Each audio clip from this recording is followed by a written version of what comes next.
Hello, welcome to Chettinad சமயல.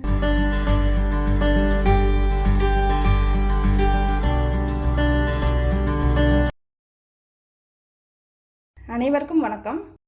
இன்னைக்கு இட்லியும் chicken வெள்ளை குருமாவும் எப்படி செய்கிறதுன்னு பார்க்கலாம். தீபாவளி அன்னைக்கு காலையில் செய்வாங்க. மட்டன் குழம்பு வைப்பாங்க, இல்லைன்னா இந்த சிக்கன் வெள்ளை குருமா வைக்கலாம். 4 டம்ளர் அளவு புழுங்கல் அரிசி, பொன்னி அரிசி, இட்லி அரிசி எது வேணாலும் எடுத்துக்கலாம். நல்லா அலசிட்டு தண்ணி சேர்த்து 3 மணி நேரத்துலேருந்து 4 மணி நேரம் ஊற வச்சு எடுத்துக்கணும். ஒரு உலக்க உளுந்து கொஞ்சம் அதிகமாக வேணாலும் சேர்த்துக்கலாம். கொஞ்சமாக சேர்த்துக்கிறேன். நல்லா அலசிட்டு தண்ணி சேர்த்து ஊற வச்சுக்கணும். கொஞ்சமாக 3/4 டீஸ்பூன் அளவு வெந்தயம். இப்போ அரிசி உளுந்து நல்லா ஊறிடுச்சு. முதல்ல உளுந்தை சேர்த்து அரைச்சிக்கலாம். உளுந்தை சேர்த்துட்டு தண்ணி தெளித்து அரைக்கணும். ஒரே நேரத்தில் தண்ணி சேர்த்து அரைக்கக்கூடாது. உளுந்து ஒரு 3/4 தரம் அரைப்பட்டதும் இதிலே இந்த அரிசியும் சேர்த்து அரைச்சிக்கிறேன். நிறைய இருந்ததுன்னா நீங்கள் தனித்தனியாகவே அரைச்சி எடுத்துக்கலாம். மாவு நல்லா நைஸாக அரைப்பட்டுருச்சு. கொஞ்சம் கரகரப்பாகவும் எடுத்துக்கலாம், நைஸாகவும் அரைச்சி எடுத்துக்கலாம். ரெண்டுக்குமே தன்மை மாறுபடும். இப்போ தேவையான அளவு உப்பு சேர்த்து ஒரு சுற்றிட்டு எடுத்துக்கிறேன். இப்போ மாவு அரைச்சி அள்ளியாச்சு. கை சேர்த்து லேசாக கலந்து விட்டுட்டு வைக்கலாம். அப்போ தான் சீக்கிரம் நல்லா பொங்கி வரும். மறுநாள் மாவு நல்லா புளிச்சு மேலே பொங்கி வரும். 8 மணி நேரத்துக்கு மேலே ஆகும். வெயில் காலம்னா ஒரு 5லேருந்து 6 மணி நேரத்துலேயே புளிச்சிடும். மூடி வச்சிடலாம். இப்போ அந்த மாவு அப்படியே புளிக்க வைக்கலாம். இப்போ மறுநாள் ஆயிடுச்சு. மாவு நல்லா புளிச்சு மேலே பொங்கி வந்திருக்கு. இந்த மாதிரி இருந்தால் தான் இட்லி நல்லா மிருதுவாக வரும்.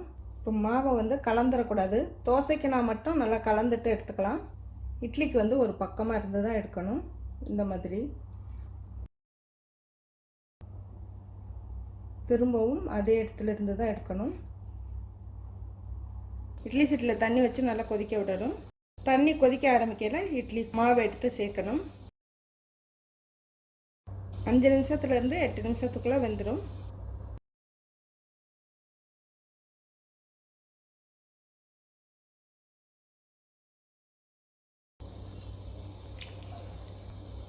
வெந்துருச்சு, எடுத்துடலாம்.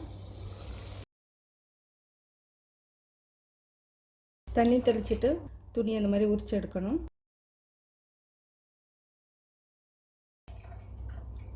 சூப்பராக வந்திருக்கு இட்லி, பஞ்சு போல். இப்போ இட்லி ரெடி ஆயிடுச்சு.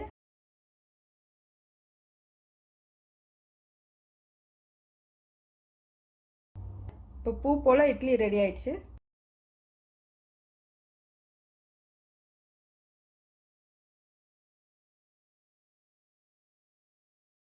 இப்போ வெள்ளை குருமா எப்படி செய்கிறதுன்னு பார்க்கலாம். சிக்கன் 3/4 கிலோலேருந்து 1 கிலோ அளவு சேர்த்துக்கலாம். 3/4 கிலோவுக்கு கொஞ்சம் அதிகமாக எடுத்துருக்கேன். சின்ன வெங்காயம் ஒரு 20லேருந்து 25, 100 கிராம் அளவு எடுத்துக்கலாம். ஒரு தக்காளி, கொஞ்சமாக கருவேப்பிலை. முதல்ல மசாலாவுக்கு வதக்கிக்கலாம். காரத்துக்கு தகுந்த மாதிரி பச்சை மிளகாய் கீறிட்டு எடுத்துக்கணும். நான் ஒரு 12 மிளகாய் எடுத்திருக்கேன். 1 கிலோ அளவு எடுத்திங்கன்னா ஒரு 15 மிளகாயை தான் எடுத்துக்கலாம். தேங்காய் 1 துருவிட்டு எடுத்துக்கணும். கசகசா இருந்ததுன்னா ஒரு 2 டீஸ்பூன் அளவு சேர்த்துக்கலாம். இல்லாதவங்க முந்திரி பருப்பு சேர்த்துக்கலாம். நான் ஒரு 8லேருந்து 10 முந்திரி பருப்பு சேர்த்துக்கிறேன். ஒரு துண்டு இஞ்சி, ஒரு 9 பல் பூண்டு, மிளகு 1 டீஸ்பூன், சீரகம் 1 டீஸ்பூன், சோம்பு 1/2 டீஸ்பூன். மசாலாவுக்கு வதக்கிக்கலாம். சிக்கனை வதக்கி விட்டுட்டு அதே நேரத்தில் மசாலாவும் வதக்கி அரைச்சிக்கலாம். இப்போ தான் சமையல் நேரம் குறையும். முதல்ல சோம்பு சேர்த்துடலாம். சீரகம், மிளகு,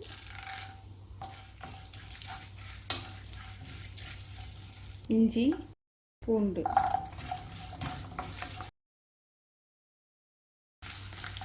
பச்சை மிளகாய்,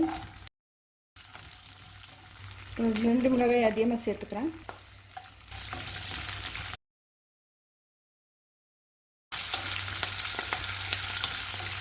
பச்சை மிளகாய் வதங்கினதும் முந்திரி பருப்பு சேர்த்துக்கலாம். தேங்காய் பூவும் சேர்த்துட்றேன்.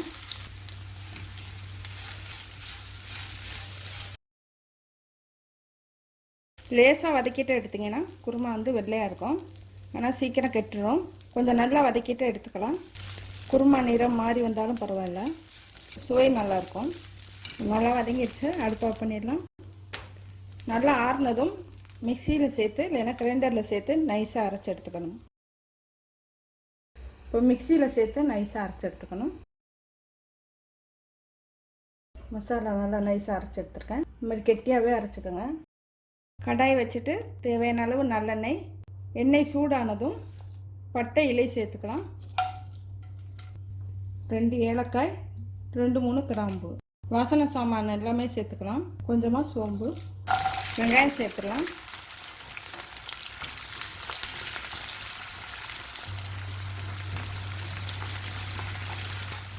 வெங்காயம் வதங்கிடுச்சு, கருவேப்பிலை சேர்த்துக்கலாம். தக்காளி சேர்த்து வதக்கலாம்.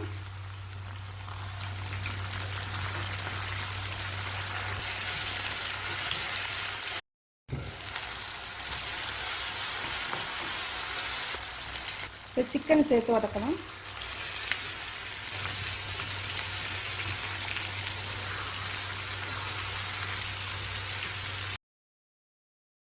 நல்லா வதங்கட்டும். நல்லா ஒரு 2 நிமிஷம் வதக்கி விடலாம். சிக்கன் நல்லா வதங்கிடுச்சு. கொஞ்சமாக மஞ்சள் தூள் சேர்த்தா போதும், ரொம்ப கொஞ்சமாக சேர்த்துக்கோங்க. 1/4 டீஸ்பூன்லேயே பாதி அளவு சேர்த்தா போதும், இல்லைன்னா குருமா வந்து மஞ்சள் நிறத்தில் மாறிடும். முதல்ல ஒரு 2 டம்ளர் அளவு தண்ணி சேர்த்துக்கிறேன்.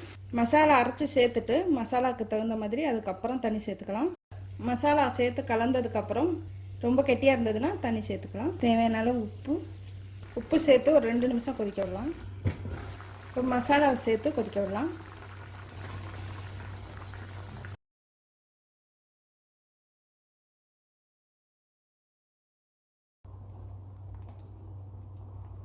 மிக்சி கழுவி சேர்த்துக்கிறேன்.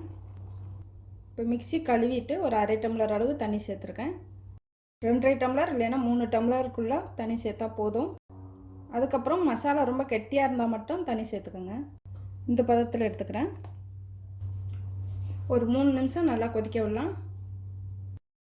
இப்போ அடுப்பை சிம்மில் வச்சுட்டு ஒரு 2 நிமிஷம் கொதிக்க விடலாம். குருமா ரொம்ப தண்ணியாக இருந்ததுன்னா மூடியை திறந்து வச்சு நல்லா இந்த மாதிரி கொதிக்க விடுங்க, சீக்கிரம் கெட்டியாயிரும். பச்சை கருவேப்பிலை ஒரு 4-5 பிச்சுட்டு சேர்த்துக்கலாம்.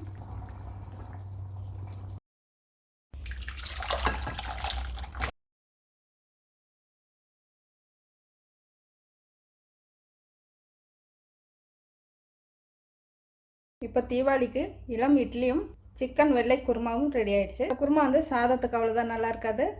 இட்லி, தோசை, சப்பாத்தி, பூரி கூட சேர்த்து சாப்பிட சுவையாக இருக்கும். இடியப்பம், ஆப்பத்துக்கும் சேர்த்து சாப்பிட்லாம். Thanks for watching.